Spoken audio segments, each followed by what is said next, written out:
What's one of the first things you say to your kids when they're in trouble, or there's been a misunderstanding, or you want to make a point with them? I know for me, when my kids were little, and even now to this day, one of the first things I say to them when I am entering the room with them is, hey, look at me. I might have taken my hand and lifted up their chin a little bit. Where do we get that instinct from? Because I bet you have it too. I bet that's what you've done. You want to make sure that your kids are listening and that they're hearing, and you check with that. You make sure they're doing that by making sure that they're looking in the right place, that they're seeing. Because seeing and hearing are connected. So where do we get that instinct? Well, we're made in the image of God, and we, I believe, get that instinct from Him.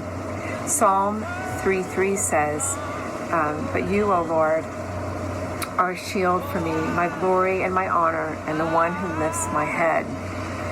We get that instinct to lift our children's head from our great, tender-hearted Abba Father. And I really want to drive that home today, because guess what? You don't just do that for your kids. Your Heavenly Father does that for you too. Have you messed up? Have you felt like you've disappointed Him? Felt like you haven't been obedient? We don't need to be afraid, because God is the lifter of our head. You know, in Genesis 3, that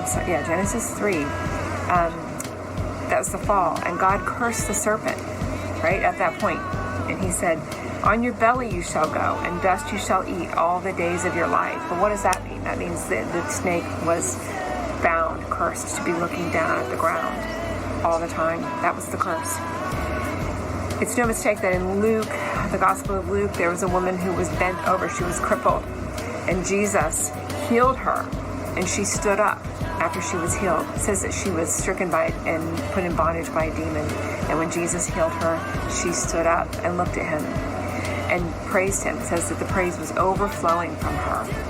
When we're bent over, when we're cursed in bondage to looking down, feeling down, our eyes are down, our ears are hearing things that confirm that for us, and we're looking down. But Jesus is the lifter of our head. He is our glory and the lifter of our head. You know, in John 15:2, it says that that's the verse about the vine, and it says that God will prune the vine and cut away any branches that don't bear fruit. And I think that scares us. But we're misunderstanding what that says.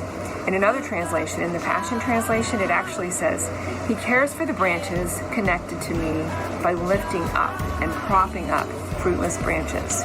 If you ever have a tomato plant, or in the garden, if you have a garden, and the plant is on the ground and the fruit on it is rotting, right?